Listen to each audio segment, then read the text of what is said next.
Good evening, ladies and gentlemen, boys and girls, people of the Nerdic Podcast. Take 2 is hopefully going to be a better one than last time around. But so my name is, as per usual, Bobby effing Salazar. Oh, I'm on a different thing, man. Sorry, that was me this time. But so technology for nowadays, I can't stand it. But so where was I? So my name is, as per usual, Bobby effing Salazar. With me on the line is the man himself, from a top writer for the internationally recognised Bleacher Report, the man himself, Mr. GSM Mathews. Graham, how are we? Bobby, doing well, my man. Thanks for having me on. I appreciate it. No worries. Thank you very much for coming on. Very much appreciated. So, take us way back to when, or like, introduce yourself to the audience, and then sort of take us into how you first got involved with wrestling. I assume you started out as a fan and then got into Bleacher Report that way, and then you sort of take us into how you first got involved with Bleacher Report. Yeah, dude. Still am a fan in like the biggest way too. Like very much so. Still go to a ton of shows for work reasons or not. Still go to pretty much everything. But I started watching later, a lot later than most people. So I started watching wrestling in 2008. So I completely missed the Attitude Era, Monday Night Wars, even Ruthless Aggression Era, blah, blah, blah. I got into it when I was in middle school and started writing about it soon after for like blogs and stuff like that, whether it be my own or through WWE or whatever. Primarily just watching WWE and TNA and stuff like that. 2010 was when I started writing for Bleacher Report and ended up becoming a columnist there, and I've been there practically ever since. And I've contributed to a lot of wrestling websites since then, interviewed a lot of people, gone to a lot of events, covered them and stuff like that, so I've been able to kind of gradually grow in the past decade and a half and stuff like that, meet a lot of cool people, do stuff like this, which is always awesome, and make new friends and stuff like that. So in a nutshell, that's basically the journey, going for journalism at college along the way as well, getting my master's in journalism kind of added to the process and the journey. But yeah, in a nutshell, that's basically my story. Certainly not the most fascinating one, but that's kind of my background in a nutshell. Yeah, so has wrestling ever been something that you've like partaken in like physically, or is it something that you've looked into, or? Good question. It's not a question I've ever been. I don't think I've been asked before. So I played baseball when I was a kid. I'm not like a physical like sport type guy. I never really cared about like watching baseball or football or soccer rather. I know you're an England guy. It is soccer. I don't know why we call. Or no, I'm sorry. It's football. I'm sorry. The other way around. Gee, I'm messing up here. Any of the other sports stuff like that. Even before I got into wrestling, I never really gravitated towards sports, but I did play baseball. So when that kind of ran its course after middle school, I wanted to find another physical outlet. And my high school didn't have a high school wrestling team. It was one of the only high schools that I know of that didn't have a high school wrestling team. This was like 10, 15 years ago. But I wanted to do something along those lines. Had they had a high school wrestling team, I might have tried that, but I still don't think that would have been for me. But what I did instead was mixed martial arts, not like full on UFC, like beat the shit out of each other, type stuff. But like submission based wrestling, jiu-jitsu, Brazilian jiu-jitsu, like with the gis and stuff like that. Ramba, whatever else. I honestly kind of forgot. I haven't done it in such a long time, but that was kind of my outlet, was doing mixed martial arts and kind of incorporating stuff I would watch in WWE onto what I was doing. So doing tournaments, stuff like that. So no, I didn't do like actual wrestling. That never really interested me. I knew if I did pro wrestling, I would probably get broken in half. But doing like the submission stuff and like mat-based technician wrestling always was kind of fascinating to me. And I've been able to kind of dabble in that a little bit. So it's kind of just, like I said, a physical outlet to kind of try it, but not go fully into it. So good question. Yeah, well, obviously, like you don't just have to become like a wrestler to be involved with the business. I mean, I myself like referee wrestling like over here, and so would probably refereeing or commentating or like ring announcing be something that you might look into like in the near future. Commentary would be cool. Referee, I applaud you for that. That's awesome. I don't know if I could pull that off. I just don't know if I have it in me, to be perfectly honest with you. So you definitely got that edge in that respect. I feel like it would be cool, but I just feel like, again, I don't know if I would be a good fit for it.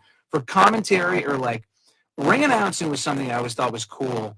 I always kind of gravitated towards the ring announcers and the commentators in WWE and in some of my years of watching. If an opportunity were to present itself, totally, I don't know, you probably have to go to a school for that sort of thing. That's probably out of my reach at this point. It's not like, man, I will not completely, I can't die until I try wrestling commentary. It's not like one of those type of things, but if it was a cool opportunity that presented itself and someone wanted to take a chance on it with me, I would be like, yeah, I would totally be open to the opportunity. I tried doing it a number of years ago with a local indie promotion, and I tried pursuing it because they thought I might be a good fit for it. I'm like, fuck yeah, let's try it. And it never really went anywhere. So something like that, maybe, because I feel like I might have a knack for it, certainly more than the physical sort of stuff. But I might stick to the writing and talking about it. I feel like that might be my more of my forte than anything else. Yeah. So talk us through like how your sort of journey into journalism sort of came about then. Like, was writing about wrestling always a sort of like a passion of yours? It was, yeah. And what have you? Yeah. So writing about wrestling, and even before that, I mean, I've liked writing since, I don't know, since I was a kid. So my passion for writing always preceded my passion for pro wrestling. And then when I got into wrestling, my biggest thing that I would say to people is that I kind of try to combine my two passions. I mean, it's not always possible to do that, but with me it was possible, which is cool, where I was able to watch wrestling and then also write about it and then make a career out of it, which isn't, again, something that's always very feasible, but I've been able to, which has been cool. But yeah, I just wanted to always share my thoughts and discuss what I was watching. It was never enough for me to just sit down on a Monday night and watch it. I always needed to be doing more, whether it be like doing those e-feds, like making my own wrestling promotion, which I feel like we all did at one point or another, wrestling with our siblings or our friends in a backyard or whatever. That was definitely me too early on in middle school and stuff like that.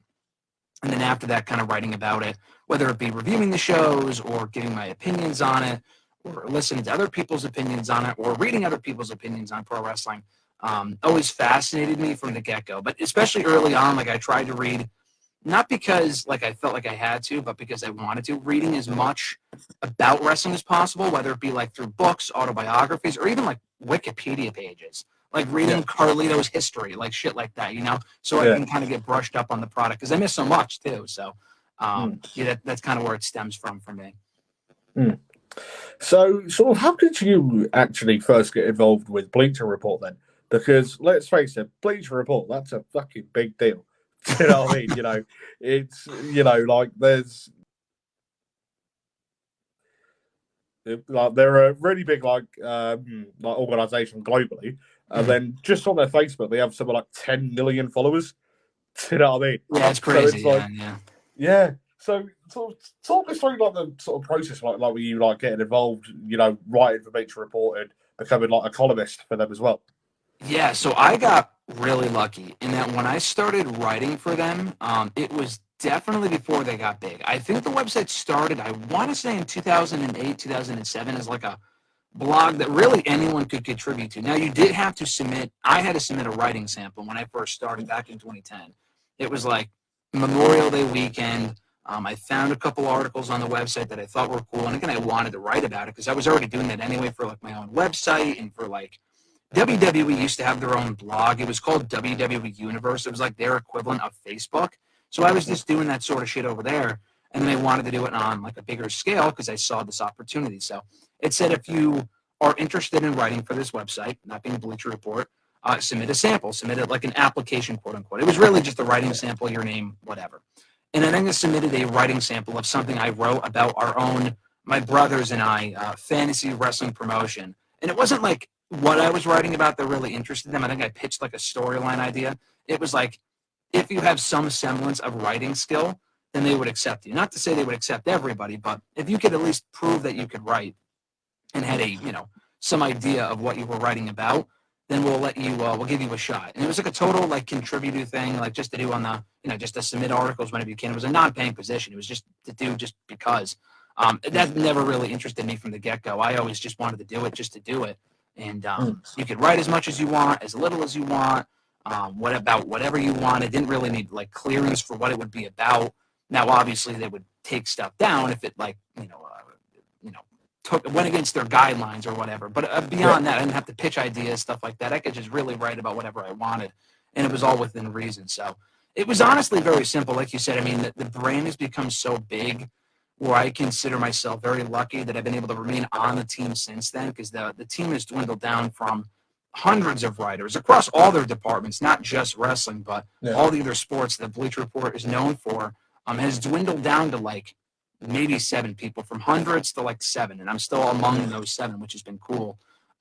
Through all the many changes and like Turner buying them and stuff like that. I'm super grateful to them for the opportunity and the privilege to be able to still contribute and write to them and work for them to this day, which has been really, really cool. Yeah. So is it just wrestling you cover with them, or is it like other bits and pieces that you do with them as well? I've been able to do more in the last couple of years, like other sports. Like I said, I'm not the biggest sports guy, like at all, but I've been able to do some baseball stuff, football stuff, other sports, depending on what it is, just opportunities coming my way to like interview certain people about, like, especially if they have like something to promote, like they'll come around like, hey, you work for Bleacher Report, do you want to promote this and talk to this athlete? I'll do my research, we'll talk, we'll discuss whatever, and we'll do that. It's not a regular thing that I do other sports and stuff for them, but for other websites especially, I do entertainment, movies, television. It's primarily wrestling, but I've been able to do a lot more entertainment stuff in the last couple of years, really since COVID, I want to say, just because I want to. Talking to actors and film directors and stuff like that about their projects and TV shows and whatever else. So that's why I like to kind of, it's less about wrestling. I mean, wrestling is still like the biggest thing, obviously, but I like to kind of brand myself as sports entertainment, because it's beyond just the WWE stuff at this point, which has been cool because I like to take every opportunity, make the most of it, and see what I can do with it. Yeah, that's good. So, like when it comes to like fans reading your articles on Bleacher Report, like do you think that it's a good sort of way for fans to get a bit of like a more in-depth sort of field into like, for argument's sake, say you were interviewing someone, like do you think it's a good way to get that, like whoever it is you're speaking with, get them across to the reader? Yeah, that's a good way of putting it. I think so. Like whenever I try to talk to someone or interview someone specifically, I try to get to like a conversation. I try to make all the interviews feel like a conversation, so it doesn't feel like I'm just asking them questions that I have to, or just to get the biggest headline. I mean, you probably should do that. I never really gave a shit about that, so I'm probably not the best person to get advice from. But I just like to talk to people and get to know who they are and what they like as people, and not really just as a superstar or as an athlete or as a celebrity. I just kind of I like to get to know them as people, if possible. Sometimes you only have like 2-3 minutes, and you kind of have to cram all that you have within that time, and it can be stressful. But if given the opportunity, if I have an ample amount of time, I like to just talk to people and kind of expose a new side of them that the viewers, listeners, whatever, may not be aware of, which is kind of my main goal with every interview that I do, and writing an article that I do as well. So what promotions is it that you actually cover on Bleacher Report? Like I assume you do. Well, I have read a few of your bits and pieces, and I've only really mainly read like a couple of bits and pieces to do with WWE and AEW. Like, do you cover on like anything else besides like the big two? The big two for Bleacher Report, just them. For other outlets in my own website, I cover, I don't want to say everything, but most promotions, mostly everything. Just because Bleacher Report is because you got to focus on, it's not about like with them because they're such a big brand. It's more about like the quality and not the quantity. So, I mean, I can't submit anything about like NWA, for example, or not really Ring of Honor. Ring of Honor is kind of on the board just because Ring of Honor belongs to AEW at this point. But like an MLW, they're a great promotion, but they're not big enough to warrant people going out of their way to read about it. I mean, if it was up to me, I would write about whatever I wanted for the website, like whether it be regardless of the promotion, I would write all that I can about everything that I watch. But I kind of have to limit that to other outlets. So for Bleacher Report, it really is like the WWE and AEWs because they are the top two, which is nice. Honestly, it's a nice, refreshing change of pace compared to 10 years ago when we were just doing WWE. Like we were doing some TNA stuff, but TNA kind of died down like 10 years ago. So, I mean, TNA is a great promotion, but as far as like being one of the big two, they don't really have that status anymore. AEW does, so we're able to kind of do them both equally more WWE stuff than AEW, but definitely those two. But I do watch them. Obviously, all of their shows. I watch Ring of Honor, MLW, NWA. I thought there was one more. I don't remember. I don't really watch New Japan. I just watch Wrestle Kingdom every year. That's about it. I mean, there's so much content that's out there, which is great because if you're a fan, there's no shortage of wrestling to watch. But if you're writing about it, which I try to, and sometimes I don't even really have to, I just do it because I want to. Like, it's hard for me, whatever I like watch, even if it's a movie or something, it's hard for me to just consume it and then not either talk about it or review it or whatever. Do I have to? No, I just want to. It's just part of it's part of my makeup, I guess, my genetic makeup. So I pretty much watch everything. Can't write about everything. But for Bleacher Report, it really is just the top two. Yeah, I mean, I may be wearing a New Japan shirt currently, but great shirt, yeah. I sort of I keep tabs on like New Japan. Considering that we're in the the G1 at the minute. But I'm more of a Noah fan than like what I am a New Japan fan. Cool. And I've been subscribed to Wrestle Universe since the end of 2022, and been a continuous subscriber since. And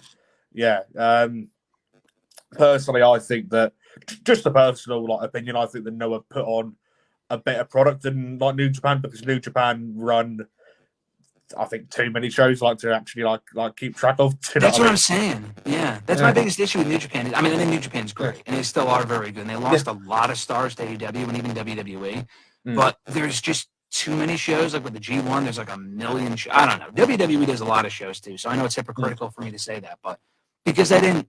It's hard to just get into, just cold turkey. Yeah. It's not like they have a hard reset. No promotion does. But it is tough though. That's interesting that you say that. When you say Noah's been a better product than New Japan lately. Again, I don't watch most of these shows, so I'm just kind of asking you. Has Noah always, in your opinion, been superior to New Japan, or is it more of a recent thing?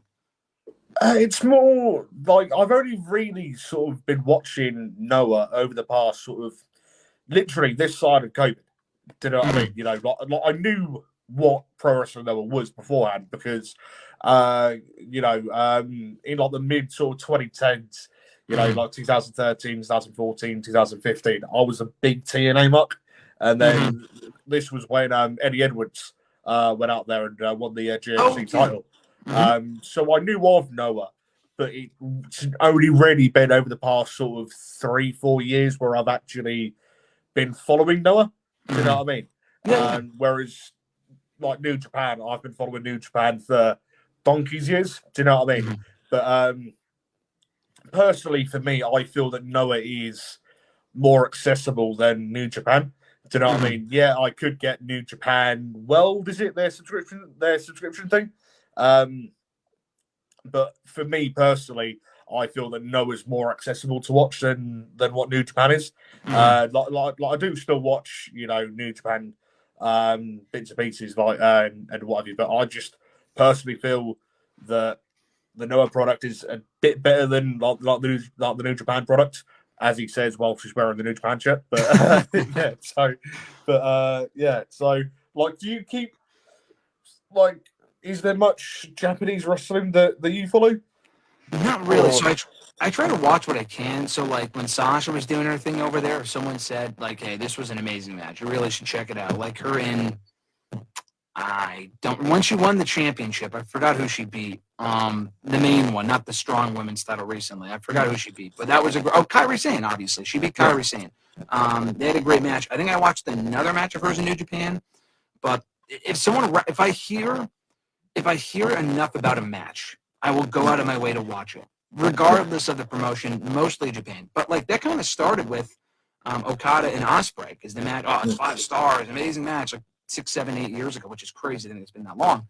But I went out of my way to watch all of those matches. I think they had 4. Definitely, I watched 3 of them. I don't know if I Okada and Omega. What did I say? Okada, Ospreay. I don't know why. I get it. I'm terrible with names. Okada, Omega. Sorry, you're right. Those matches were fantastic. And Okada and Ospreay had some great matches too. I watched those at Wrestle Kingdom. That's probably what I'm thinking of. But yeah, if I hear enough about a show or a certain match, I'll go out of my way to watch it. But like I said, I'll typically make it a point to watch Wrestle Kingdom from start to finish every year, review it, watch it, whatever. beyond that, it's just kind of hard to follow, especially now that the product is a lot colder than it was even 5 years ago. Like, I was at that G1 Supercard show at MSG over Mania Weekend. I was at Mania Weekend anyway, but I'm like, man, this looks like a great show. So I went to that show. That was the Supercard show they did with Ring of Honor, and it was amazing. It was a really fun time. That was like my first in-person exposure to a New Japan product beyond the Ring of Honor shows, because they've always worked with New Japan. So I've known about their stars through them, was really helpful. But beyond that, it's kind of hard to follow everything at any given time without the amount of shows that are out there and the accessibility, like you said. That's another factor to it too. If they had a regular show, like a regular flagship show that aired on YouTube every week, I would definitely check it out. But they don't. I know they have the access thing, but they air matches from like weeks or months ago, so it's kind of hard to follow for me. I do agree with that definitely, because I know that they do put. I don't know whether or not they do anymore, but I know that they did put Strong up onto YouTube. Strong. Yeah, but again, they're like quite a while behind. Do you know what I mean? And like, that's what would like annoy me, because it's like I'd rather watch like in like the present moment sort of wrestling. Do you know what I mean? You know, like, especially if it's a result that I already knew about like 5-6 weeks ago. Do you know what I mean? You know, and but I suppose like if they put it up like onto like their paywall sort of thing, then it sort of gets people paying for the for their like subscription service, doesn't it? And it's like, if you're desperate to watch it, then people are gonna subscribe to it, and they, do you know what I mean? Which is like a money making technique for them, innit?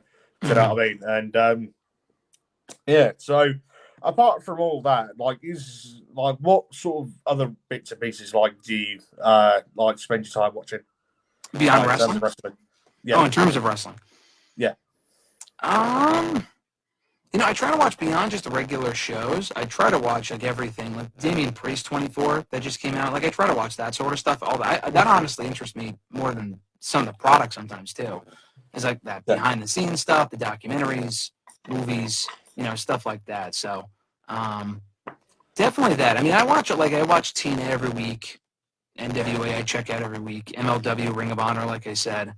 Some shows more eventful than others, but a lot of these people on these rosters I'm already aware of, so it's easier to follow. And my thing is, if I already started watching it, it's hard for me to fall out of it. Like, for me, unless the promotion closes, I'm probably not going to stop watching it. Like, that's just the OCD in me. Like, Lucha Underground, I watched every episode, and that ended, so I don't have to keep watching it.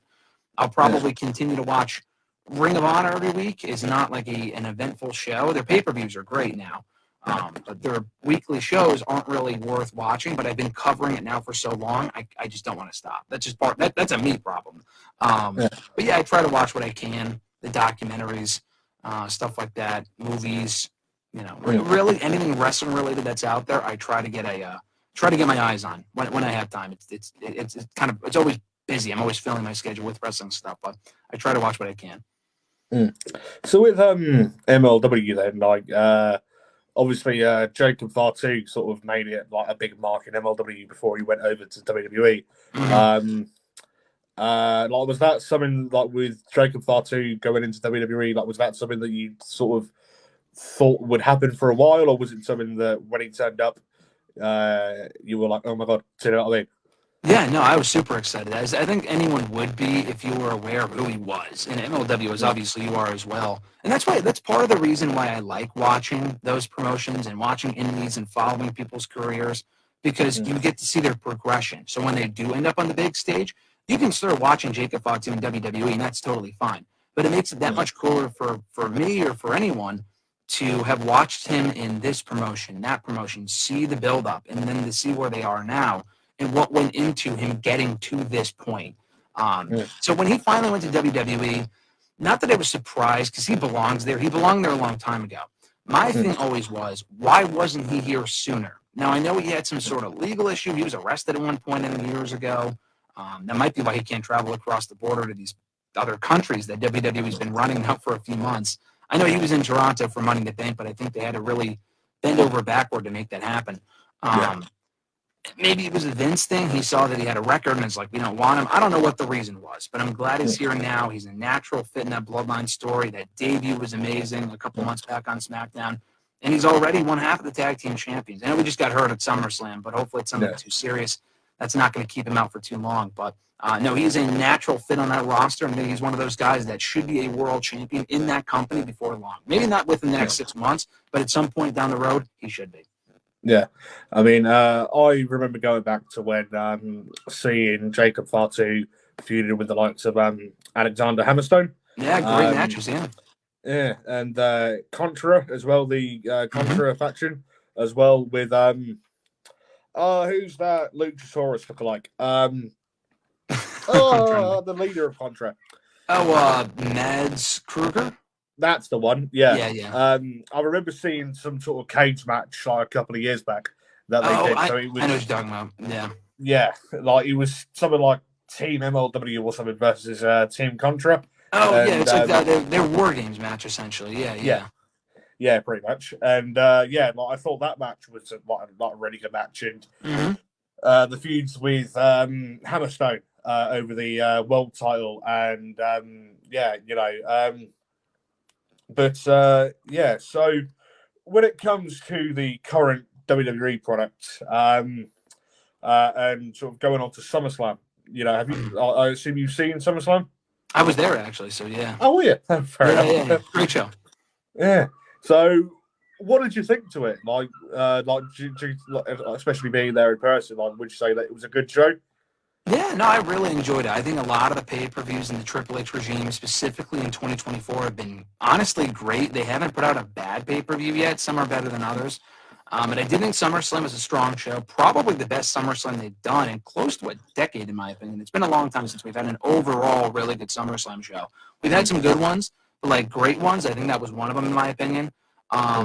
Really good title changes, major storyline development, some good matches. Not a lot of bangers after bangers, but it was a show that needed to happen because the product's been good for a while now. But it was kind of in a lull before SummerSlam. They needed to move some storylines along.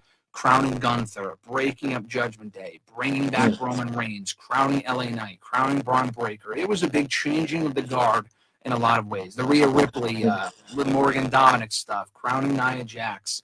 I thought it was a really, really fun show. 7 matches, 3.5 hours. Not quick. I mean, they kind of filled the time with other segments and commercials and bullshit like that. But overall, it was a good 3.5 hours. Time flew by, and I really liked it for what it was. So, yeah, I gave it 2 thumbs up. Yeah.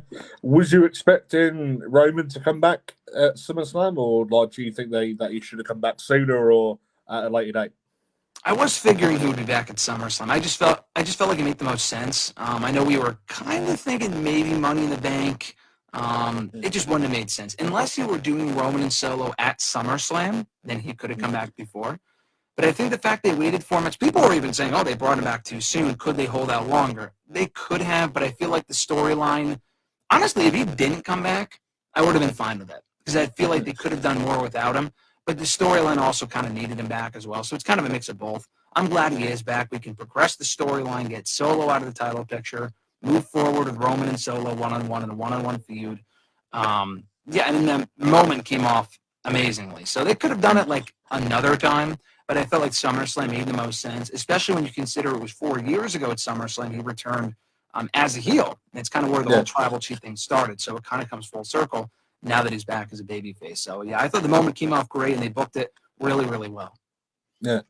I've sort of been saying that are they going to sort of build up to a Bloodline Civil War Games match at Survivor Series? And I've sort of thought, if they sort of start building up to it now, Survivor Series is not for another 3 months. Do you know what I mean?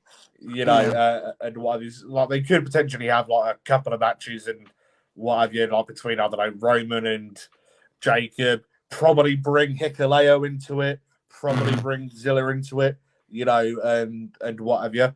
Do you know what I mean? And so I mean, Hikuleo, I've seen reports that he's supposedly put pen to paper with WWE. How true that is, I don't know. Do you think that we could potentially see Hikuleo in a WWE ring anytime soon? I think so. I mean, the guy's tall. He's related to the Tongans, to Tama Tonga and Tonga Loa. It just makes sense. I don't know where he fits into the story. If they would add him to the new bloodline, because that would give them, 4 members, 5 members? They have 4 as it is. That would give them their 5th. Roman would be greatly outnumbered, so they would really have to put back the original bloodline, add in a couple new people, whatever. They want to even the odds. I don't see Hikuleo joining Roman's group. I don't really know why he would. He's already related to the Tongans, like I said, at Gorillas of Destiny, so that would make sense. But yeah, I think he is definitely coming in. I don't know. I've seen enough of his work. He's good. I don't think Hikuleo is this amazing, untapped prospect. He is good, but it's more about the fact that he could be adding to the bloodline story. That would make the most sense. So I don't know when it's going to happen. I don't even really know how he factors in, but could be imminent, and I think he is a good pickup for that company. Yeah. I mean, like, if we were to see some sort of like bloodline civil war, whether it be like a war game style match at something like Survivor Series or just like a random like pop-up match, you could sort of factor in Jey Uso, depending on when he's due to come back, maybe throw in Jimmy Uso. And then obviously throw in the likes of Cody, Sammy, KO, Randy, who have all been feuding with the bloodline over the past sort of couple of years. It's because of the bloodline why Randy spent 18 months on the shelf. Do you know what I mean? And so there's sort of various different ways that you could like factor in how we could sort of see like a bloodline civil war or like the end to the main bloodline storyline, if you know what I mean. Do you know what I mean? So like, is there any particular way that you'd like to see like a bloodline style civil war match? Yeah, no, I think War Games match would make the most sense. I think doing it at Survivor Series, which they already announced that War Games is coming back to Survivor Series in Vancouver, Canada on November 30th. So that would make the most sense. I don't know if it would be the culmination of the storyline, though. I think this goes on for a lot longer than now from what we're seeing, because I feel like now that Roman is feuding with them, there's so much more they can do, like getting back the original bloodline, to feud with the new bloodline, adding in new members, whatever. So I feel like that's where it's going. So it might not be the blow-off, but it would be another step. And also, you can't forget about The Rock. So Roman and The Rock probably having their match would be either their first match or a rematch or whatever, might be the culmination of the storyline. Whether we get that next year or the year after, who knows? But I feel like that's ultimately where we're headed, though. Yeah. I was going to say, like, whenever you, like, stick The Rock in anywhere, that's got to sell pay-per-views. Yeah. That's got to put bums in seats in, like, the live arena. Do you know what I mean? And speaking of The Rock, right, we've got next year we'll be seeing the retirement tour of John Cena. Could we potentially factor in a match between The Rock and John Cena? It's possible. I don't see it happening. I feel like it's more likely we get Cena Orton, Cena Punk, Cena Rock maybe, because they are 1-1 in singles matches, so it's possible. Yeah. They would have to do it on a big stage. I'm convinced at this point that Rock will only wrestle at WrestleMania, so probably not, because I don't think we're getting Rock and Cena at Mania again. I would be fine with it, because their little interaction at Mania this year was really cool, but I don't think we will. I don't think we'll get another match. Possible, but I'm not banking on it. Yeah. So going into Cena's retirement tour, like you say, Punk, Orton, etc.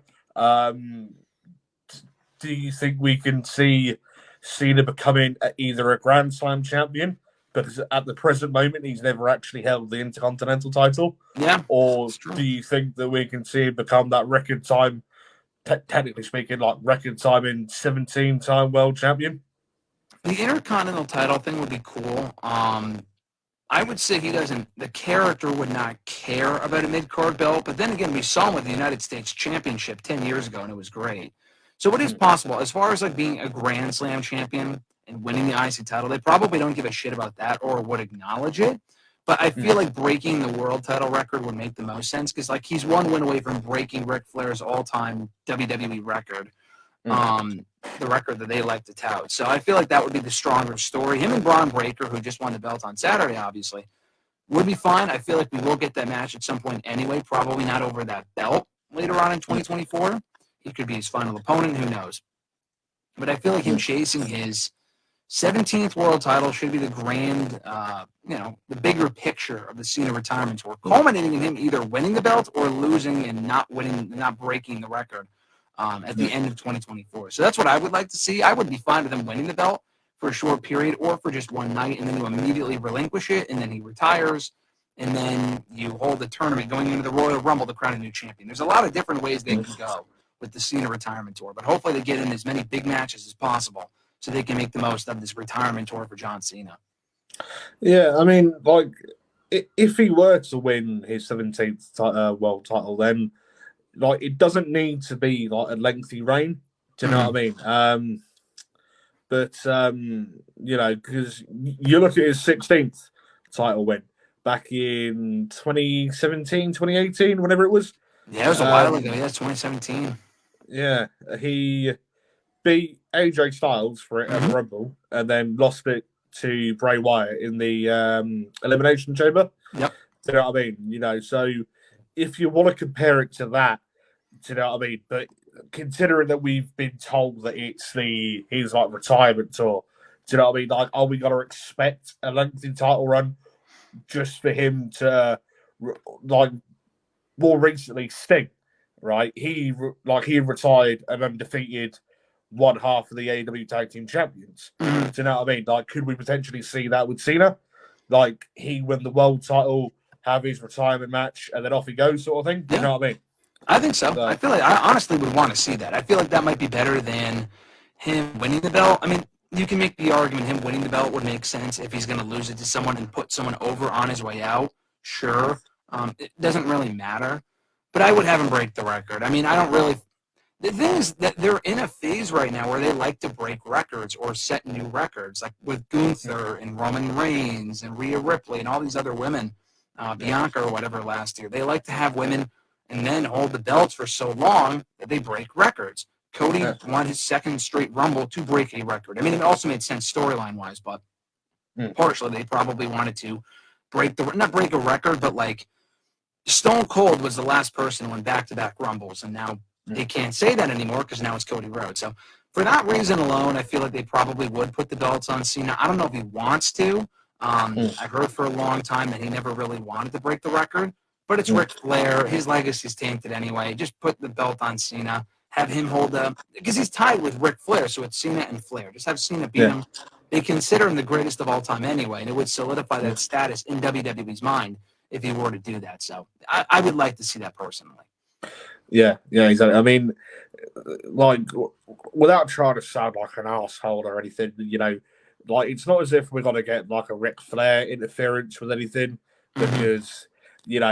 A, he's with AEW at the minute, isn't he? Or like has been, and B, he's getting on a bit now as well. Do you know what I mean? And I don't know whether or not you saw the Ric Flair's last match a couple of years ago. I did. Yeah, that was by no stretch of the imagination, in my opinion, a decent match. Do you know what I mean? You look at the rest of the card that they had on there. I can't remember for the life of me what the rest of the card was, but I remember seeing the card going into it and thinking that tag match between who was it? Rick and was it? So who was it? Was it Rick and Andrade versus Lethan and Jarrett? Yep, or something? That's exactly what it was. Yep. Yeah. I remember thinking that tag match is the match that I give them the least amount of shit about. You know what I mean? Me too. Like especially considering it's Ric Flair's 30th last match. Do you know what I mean? Exactly.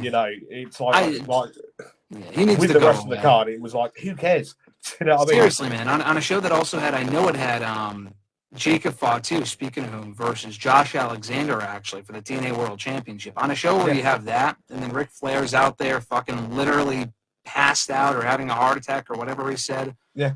It actually was better than I thought it would be, but it was still pretty bad.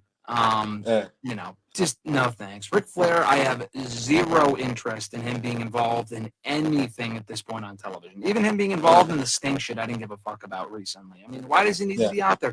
And then he was telling the story like, oh, I've been pitching ideas. I want to be used on TV, and they're not biting on it. No shit, because you had nothing of value to the product. He's just an embarrassment at this point. I hate to say it because he's a legend, but it's just embarrassing. So he needs to be sidelined and not be brought back to TV for any meaningful role at this point. Yeah, I mean, like it was never gonna be, like a Dave Meltzer, like 7-star classic. Do you know what I mean? No, exactly. I totally like agree. Just because it's Ric Flair doesn't mean to say, or like just because he's as some people would say, he's the greatest of all time. Like it doesn't mean to say that his opinion is gospel, sort of thing. Do you know what I mean? And like, doesn't mean to say that he's definitely going to help put towards, making like a better show or like what have you. Do you know what I mean? Because you think, how much of the past is Ric Flair stuck in? Do you know what I mean? Things have changed since he was wrestling full time. Do you know what I mean? Like to an extent, you have to sort of keep up with the with the time sort of thing. Do you know what I mean? And what have you? Do you know what I mean? But I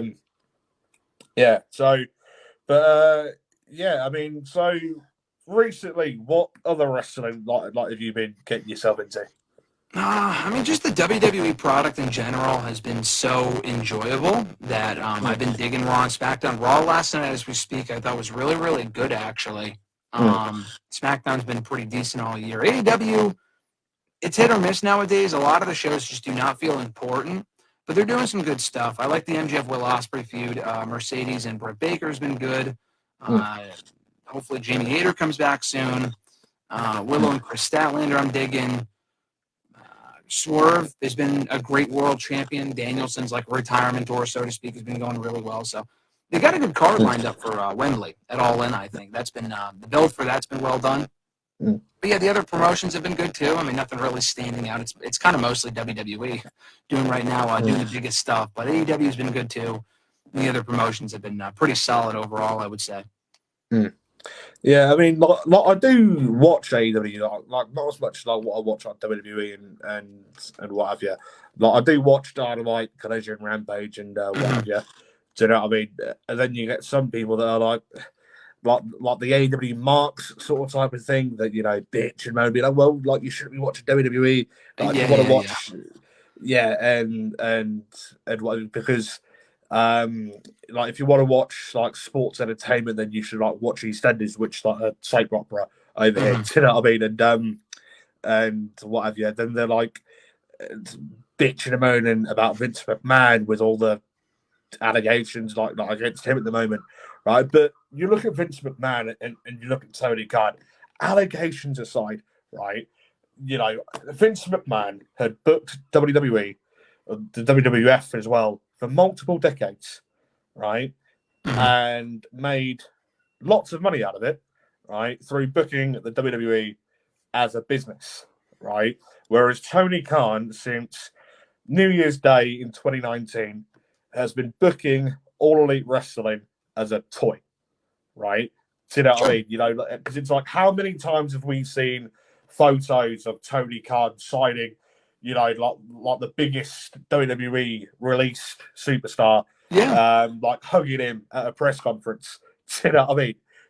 Like how many times have we seen that now? Do you know what I mean?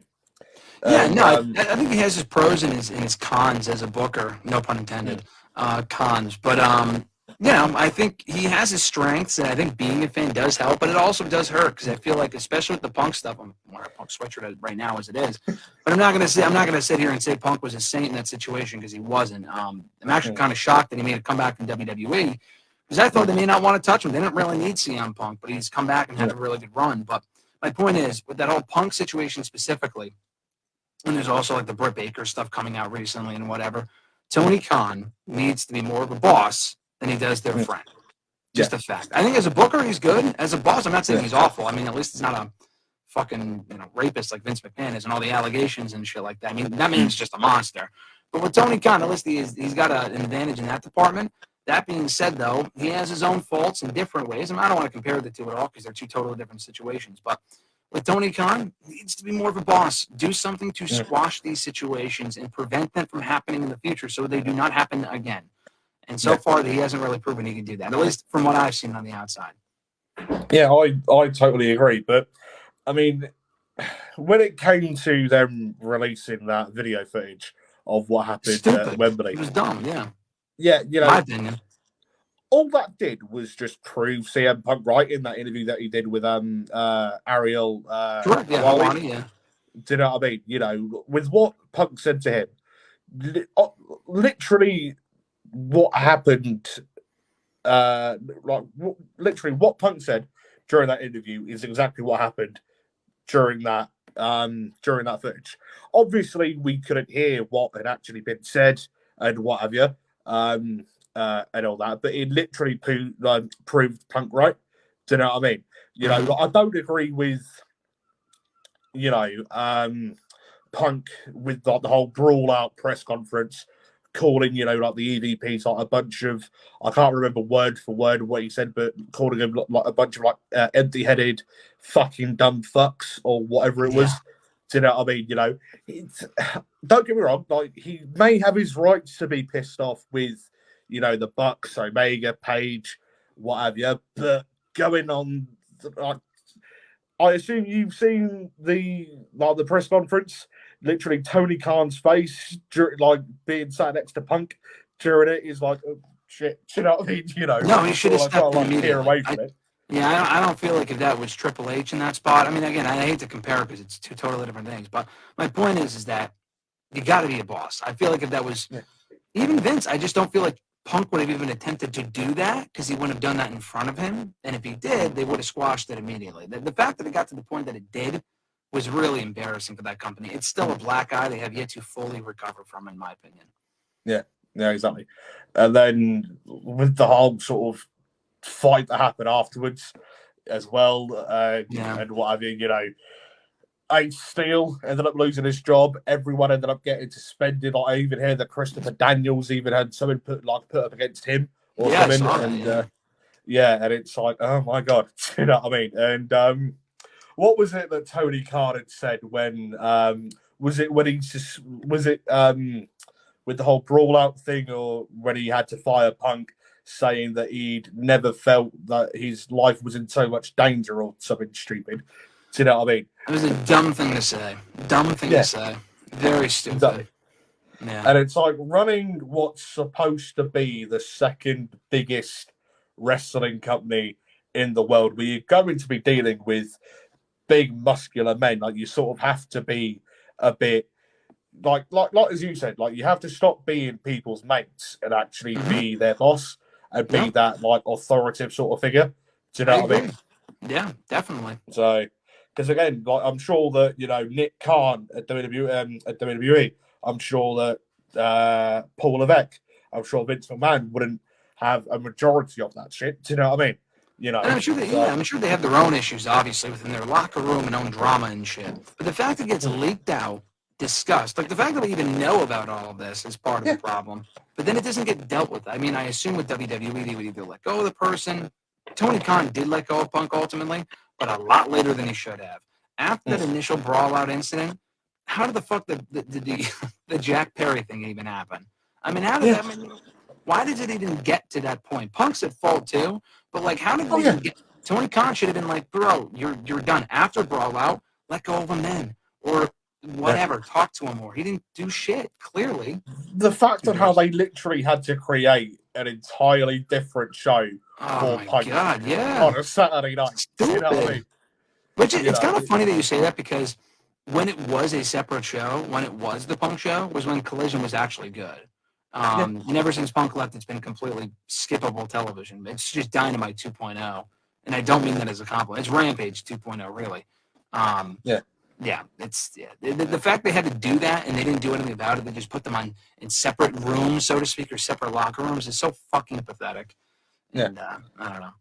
They got some issues. They got some stuff to work on over there. Yeah, and it's like, you look at when Punk famously debuted in what was a rumor. Like they sold out like that arena in Chicago and whatever, just based on a rumor, and yet now this side of Punk not being with AEW, they're now struggling to get to fill the audience. Considering you go back to when WrestleMania press conference, right? The WrestleMania press conference had more people in attendance than that week's Dynamite. You know what I mean? I don't know if that's true, but yeah, I mean, I don't know, like the legitimacy behind it. I know you're saying. That I've seen, you apparently had more people in the audience for the WrestleMania press conference than what you did that week's Dynamite. Well, literally, I don't think. I mean, I was in that Mania conference, and I mean, I can't imagine Dynamite had the press conference that probably had 100 people max. I mean, Dynamite definitely did not. It definitely had more people than like a fucking NWA show or something. Probably not Dynamite that week, but I understand the point though. A lot of their buildings are like half empty. It's not a good. Because if you've noticed, Adam Copeland or Edge, whenever he does his entrance, right, he literally goes towards the opposite side of the hard cam, and then just to rave the crowd up. But then he doesn't face towards the hard cam. Do you know what I mean? Because what podcast was it I saw? I think it was the Cafe de Rene podcast. Okay. Rene Dupree's saying that it's because there's literally hardly anyone behind the hard cam. That is true, yeah. And I mean, I've personally never been to an AEW show. I wasn't able to go to Wembley last year because obviously being here in the UK. And what have you? It's going to cost an arm and a leg to get out to the States. Oh, yeah. You know what I mean? Yeah. And especially in today's climate. But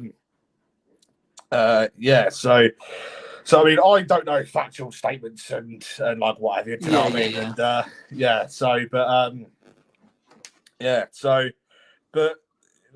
in terms of AEW and in terms of Wembley, are you hoping for a good show? I think I am hoping for a good show. I think it will be a good show. I thought All In last year was really good. It wasn't their best pay-per-view they've ever done. It was just good. I mean, it was a good show, but I think it was mostly good because they sold out a lot of the arena, 90,000 people, whatever it was. Yeah. Massive atmosphere, great crowd, notable moments, some really good matches, blah, blah, blah. I think All In this year will be a better show. Now that the historical significance is kind of gone because they're running Wembley again. From my understanding, it's a lot less so far than last year. The show's in a couple weeks. I'm sure they'll sell more tickets, but it's not nearly remotely close to 90,000. So that aspect of the whole biggest non-WWE show in decades is gone, but you can still put on a really good show in front of a hot crowd. So I am looking forward to it a lot. The thing is, with AEW's product, their TV product is really hit or miss, like I said. Their pay-per-views, though, are routinely great. Forbidden Door was awesome. Double or Nothing was even really, really good. Revolution was great. Dynasty was an excellent show. Their pay-per-views are consistently awesome. It's just the weekly television they kind of struggle to maintain momentum. The last month it's been good, but it goes in and out when they focus too much on the matches, which is great, but not enough on the storytelling and shit. Then it's all right, why am I watching this match? That's my biggest criticism, I think, of AEW. And WWE has their own show. For AEW, that's my biggest criticism of them. I totally agree. Tony Khan has got a mind in some instances, some people may say, to an extent, I agree that Tony Khan has got a mind like a saint, sort of thing. When it comes to booking matches and whatever, it's just the storytelling side of things. Because Zack Sabre Jr. versus Bryan Danielson, right? When they had that, they had one match. In the late 2000s, didn't they? PWG. Do you know what I mean? And it's how did this match, more recently now, come about? And it's they were tying it in with that one match they had in PWG in 2008. Yeah. Do you know what I mean? And it's well, that was 16 years ago. Do you know what I mean? So it's what's the significance to it today? Do you know what I mean? I agree. I think so. It depends on what it is. That match I was fine with because it's a dream match for a lot of people. They want to do it. The problem is they just do it so much. They do. If you want to do it once in a while for a pay-per-view, a big match, no build at all, beyond the fact they had a match 16 years ago. That's fine. But when you do it on every single pay-per-view and every single week on your weekly television show, these two had history from Lucha Underground 12 years ago. All right, cool, but a lot of people don't know that. I mean, I do, and I appreciate it, but a lot of people don't, and you're not giving more build to some of these matches. They just do that way too much. Once in a while it works. WWE, once in a while it works. AEW, they go to that well too often, so it really loses meaning.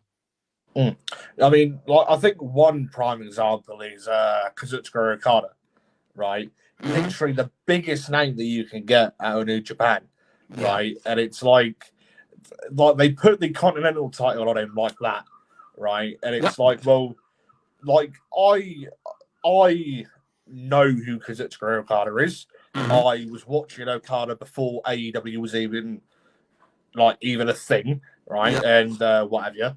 But it's like not everyone does. Do you know what I mean? And it's like, to me, I don't feel like that they've properly showcased Kazuchika Okada's past. You know, his past bits and pieces with Kenny Omega, you know, and what have you. Do you know what I mean? And it's like, do you know what I mean? Yeah, no, I agree. It's just something they got to work on with these matches and the lack of storytelling and stuff like that. But it's been that way for years now. So it's just, I don't know why he should be. I mean, there's obviously a team in place that helps with this sort of stuff. But with Okada especially, like, I feel like the storytelling and the characterization, like, he came in as a big star, and he still is a top star. He's a champion. He's in their top heel faction. But the Elite faction did not really work out, I think, the way they wanted it to with the whole attack on Tony Khan thing. Tony Khan came back in a month. What was the fucking point? He's going to come back in a month after getting destroyed on their show. He should have been written off forever. And then he was brought back on television, or he brought himself back. What the fuck is that for? That was just stupid. Okada's great. He's out there having great matches. He does not feel as important as he should. I agree with that. I'm not a big fan of the comedy stuff. He's out there fainting when he sees Mercedes. I'm like, stop. Like, that's just stupid. Like, do that with someone else, dude. Don't do that with Okada, in my opinion. Maybe he likes doing it. He has shown more personality in AEW as a heel than I saw from him in New Japan. But, you know, I think he's a great heel. But when they go overboard with the comedy shit, where all he's saying is bitch all the time, it's like, okay. Like, if this was WWE, you people would have gotten sick of this a while ago. So, they got to figure that Okada issue out. It's not a big issue, but it could become one if they don't solve it soon. Yeah. I mean, sort of going back to, like, the whole sort of Tony Khan thing, like, when they, like, beat the shit out of Tony Khan, right? One thing that still today does not make sense to me, right, is when Tony Khan got hit in the gut, right? He then immediately fell backwards. No, right? Well, he gets self for shit, so I mean, I'm not surprised. Yeah, no, I agree. I mean, it's Tony Khan. It's Tony Khan. As an on-air character, he's awful, dude. He's terrible. I wasn't even pissed about it because I'm like, just get this guy off the show. Just get him. I mean, I was fine with it because I'm like, great. The sell job that he did was terrible. The guy can't act for shit. But I'm like, it's fine. We'll never see him again on the show anyway. As a booker, a lot of respect for him. He seems like a really nice guy. As an on-screen character, he's terrible. My next-door neighbor is nice. Doesn't mean I want to see them on a wrestling show. I don't want to see Tony Khan on the show. But then he's an awful actor. And then he came back a month later anyway. So what was the fucking point? Stupid. Yeah. Considering that he was doing the draft like a couple of days afterwards. You know what I mean? Well, they wanted to do that. They wanted to do that so he could come out with the neck brace. All right, that was cute. Okay, you got your mainstream attention. And then he ruins said mainstream attention on that same draft show by then going ahead and being like, oh, WWE is like, we're Pepsi and they're Harvey Weinstein. Like, the fuck? Like, where did that come from? Like, listen, Vince is a monster, but he is not WWE. WWE at this point, with him being gone especially, is not Vince. So why would you say that? It was just a dumb thing to say, especially publicly. Yeah, exactly. You know, and it's like, I said this earlier on, you know, Vince McMahon had booked WWE for many decades and made billions and billions of dollars out of it, right? And treated it like a business, right? You know, I don't know the exact figures for how much Vince McMahon got for when they merged with UFC and to create TKO to go under Endeavor, but I'm aware that it was in the billions that Vince got. It was a lot, yeah. Do you know what I mean? And it's like he'd already made billions of dollars before that. Do you know, considering that back in, where was it, like the late 70s, early 80s, I get like inflation and all that, but he only spent $1 million through buying it from his dad. Do you know what I mean? And what have you. He booked WWE for many decades as a business, whereas Tony Khan has done it like a toy. Do you know what I mean? And it's been great. It's Listen, like, I know, I agree. I don't want to completely shit on the guy, but there is something to be said about that for sure. Yeah, exactly. But so is there any shows that you're or like any local wrestling to you that you like to plug or anything? Yeah, Northeast Wrestling, man, is a great promotion. They just started putting their shows on Prime Video, actually. I've been following them. That was, I think, the first wrestling show I ever went to was an indie show, and it was that company, Northeast Wrestling. They run shows pretty routinely, here in Connecticut, Mass, other Northeast. It's Northeast wrestling, obviously, but they run shows pretty routinely. They're a great promotion. Strongly recommend them. Great storytelling too. Indie promotion specifically. Just do a lot of cool matches, bring in big names, and that's about it. This company does storylines from show to show that keep at least me wanting to come back, pay for a ticket, watch their product, and they bring in bigger stars. Like on the recent show they had Jinder on the show, which I don't really give a fuck about Jinder, but he was there in a match against one of their local guys, and Dijak, who just left WWE and had an amazing match with a guy named Casey Navarro. So can't give them enough love. They're excellent. Definitely recommend people check them out as well. Northeast Wrestling. Ain't that the same company that Cody won the title for? Yes, because he is very close with the promoter. The promoter was friends with Dusty. I mean, so he went there. Dusty passed away in 2015. Cody wasn't involved in NEW before that. Dusty was. So was Dustin Rhodes, I believe. Not maybe not. I don't remember.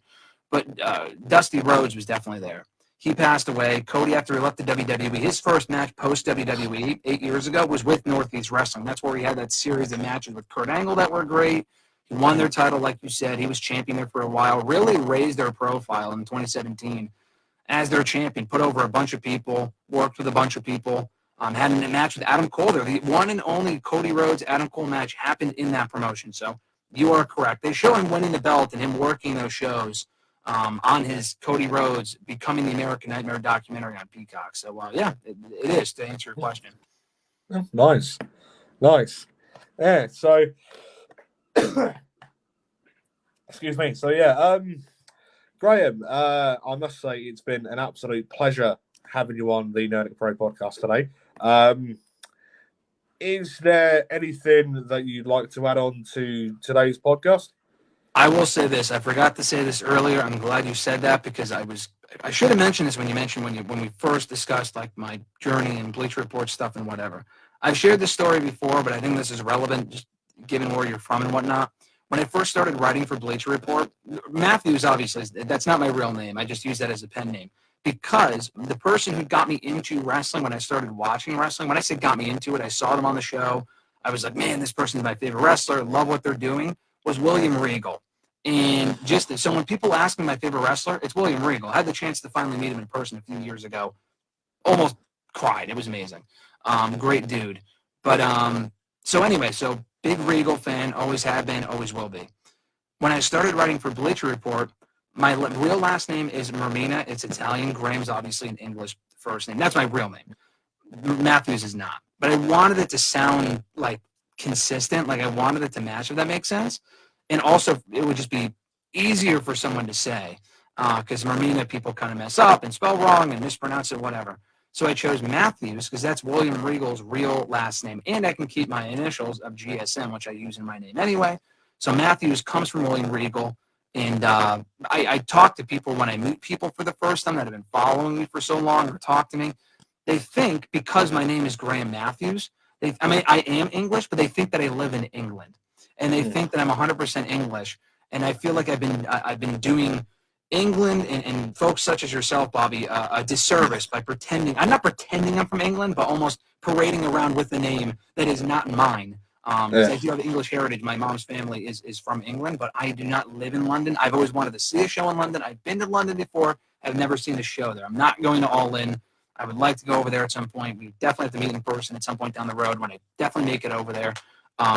But yeah, that's my little stupid side story that I am not actually from England, and people think that I am, and I apologize to you and your country for making it seem like I am. Yeah, no worries.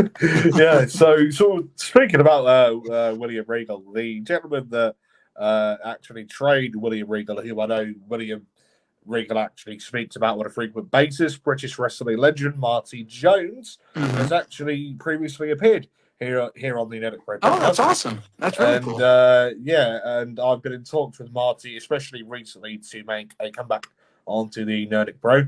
Nice. He's been wrestling since 1972. Like you don't wrestle no more, but he's been involved with wrestling since then.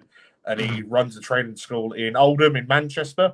And yeah, like he's wrestled one claim to fame for him is that he was once the tag team partner of Andre the Giant in Japan. Oh wow! And, I did not know that. That's cool.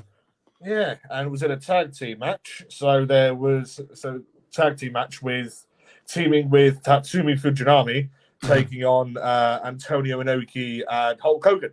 Oh wow! And and again, Marty's wrestled. Obviously Hulk Hogan tag teamed with Andre the Giant. Wrestled against Ric Flair, Bret Hart, Owen Hart as well, and then a load of the British greats as well.